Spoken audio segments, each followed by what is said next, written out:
I think it's a bad move on a number of fronts. So number one, you have to look at the situation with DeMar DeRozan. I mean, here's a young man that agreed to go back to Toronto and sign with them long term. So in the eyes of the Toronto franchise and all the players in the league, I think that that's a bad move. But now you're getting Kawhi Leonard, who is unhappy. He's unhappy with his move, as is DeMar DeRozan. You're basically renting him for one season. It's a large risk for the Toronto Raptors. You get Kawhi Leonard for 1 year in hopes that you get to the NBA Finals. If you don't, he leaves, he bolts, and I agree with you, Cris, he bolts for L.A., okay? So now, what's on the other side for Toronto? You're in rebuild mode. So you rent a player for 1 year. On the other side, you're in a rebuild mode. It's just a bad move and a very high risk, I think, for the Toronto Raptors. Listen, I think the argument about lying to DeMar DeRozan, as is being reported, is what happened. I mean, that's a harsh way of putting it. I think it's if you tell him a few days ago, we're not trading you, and now you're in discussions to do exactly that, you mislead, deceive. I think lie is a fair word to use. And the ripple effect with agents, with players, with guys wanting to come there, that's a legitimate concern. The reason that I disagree with the rebuild part being bad is I think going for it for 1 year and then rebuilding is a better alternative to what they would have if they stick with the status quo, which is good but not good enough. Go ahead. No, but, you know, what you're saying is, okay, Kawhi Leonard is going to exponentially be that much better than DeMar DeRozan. Listen, Toronto Raptors have not gotten out of the Eastern Conference for a couple of reasons. One is offensively, they changed themselves last year to a team that was more pass-oriented. Yeah, until they got to the playoffs. Until they got to the playoffs. So they haven't taken that next step. And until they change the way that they play, and that becomes part of their offensive DNA, they're not going to win the Eastern Conference. So does Kawhi Leonard bring that to you?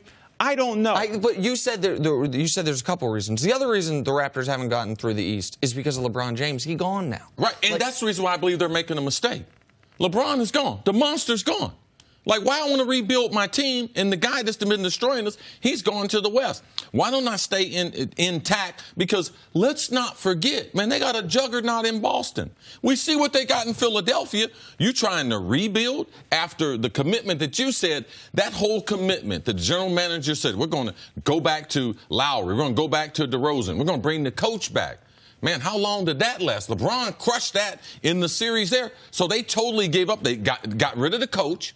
Now they're getting ready to get rid of their star and rebuild in Canada. You know how hard it is for them to get that basketball product to the way it is now, to totally rebuild? That is not a normal NBA city, what they're doing there in Toronto. That's why I believe it's a bad move. Yeah, and you bring up a great point. Listen, I mean, the Boston Celtics with a healthy Kyrie Irving. And Gordon Hayward, maybe. The Toronto Raptors are not going to beat the Boston Celtics for some of the same reasons we just talked about. You're talking about a Boston Celtics team that is defensive-minded. Offensively, they really have no selfishness on that team. They move the basketball. They're playoff ready, to me, and they're ready to take that next step. You have Philadelphia lurking in the wings. I don't think Toronto beats either of those teams if they get to the conference conference final. Wow. I don't. Why do we think they would? You know what? I'll tell you something. Go ahead. Nick, the other thing is, as great a player as Kawhi Leonard is, to me, Kawhi Leonard is a manufactured player. This is not a guy. He's a product of the system. He's a product of the system, a product, to his credit, of his hard work, his work ethic. You know, he improved his skills. He shoots a jump shot, but inherently, naturally, he's not like Kevin Durant. Right, but sometimes, listen, sometimes you're a lump of clay, and then an amazing sculptor turns you into David, and then no matter where you go, you're still David. Like, so sometimes you're manufactured, but the manufacturing process is over, and now it's mobile. I look at Toronto and I say this. They won 59 games. They just got better at their best player position. And they can go for it for a season. You're right. I understand top to bottom. Oh, Boston might have a better roster. They do. Philly might have a better roster. But what they won't have is the best player in a series. Toronto would have that. I think they'd have that in every series against the East, except for Milwaukee, and people could argue Kawhi versus Giannis. And so the reason that I think this makes perfect sense for Toronto is if you don't make a move, You're stuck in this purgatory because Boston has probably passed you as presently constituted. Philly's catching up. Milwaukee's on their way. And you've got DeRozan for the next 3 years. You got with this move, if Kawhi leaves, you can sell to your fans, we didn't want to rebuild. We went for it. He left. We tried to keep him. And now you have Lowry, Ibaka, and Valanciunas on expiring deals. Then you still have the image back from Vince Carter, Tracy McGrady. Will a star from the United States, will he play basketball in Canada? So you have to realize now that that is a thought. All right, my brother coached there in Toronto. Keeping those guys there and bringing a star to Toronto is an issue. And here's, sorry, finish. No, go ahead. And here's a guy, like you said, who doesn't want to play, who's made it very clear he doesn't even want to be there. So now you're starting a He wanted to go home, year. and they're sending him out of the country. They're sending him as far from home, basically, as you can get.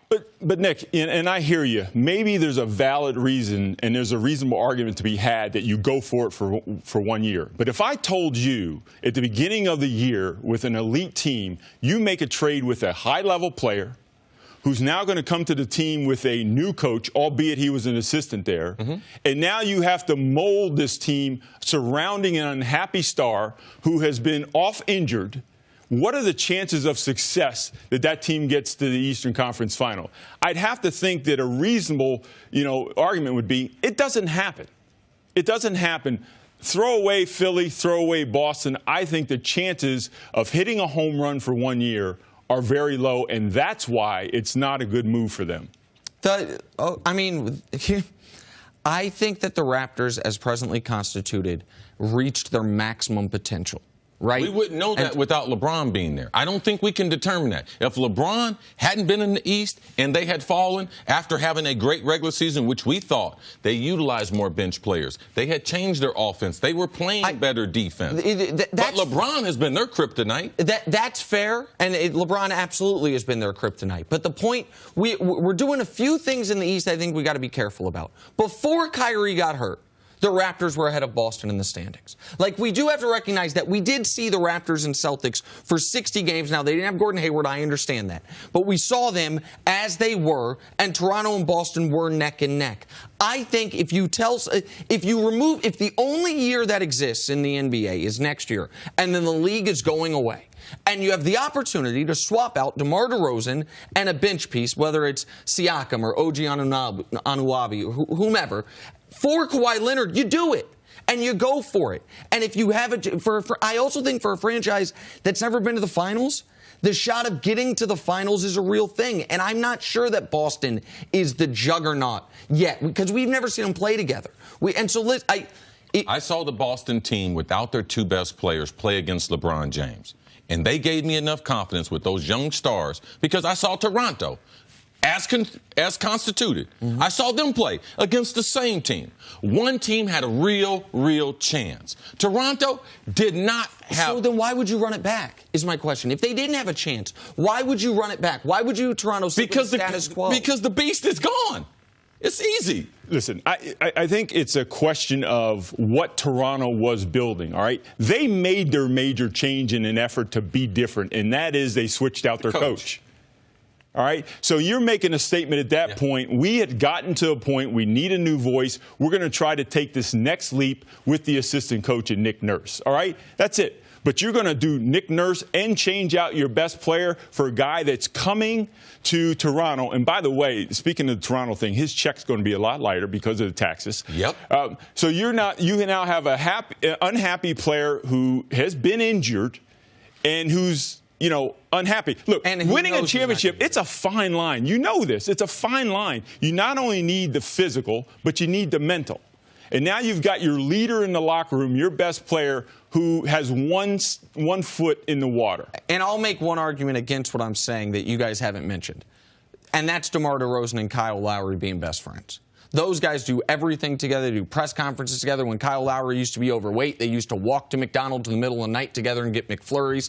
Like, that is, we've seen DeMar DeRozan and his Instagram story talking about being lied to. We haven't heard yet how Kyle Lowry feels about this whole situation. It's still a chance I would take, but that is an X factor that I'm sure we'll hear more about once Kyle Lowry discusses. Thanks for watching. Subscribe here to get the latest from the show. Also, be sure to check out more of the best clips from First Things First, or go watch a few segments from our other shows on FS1.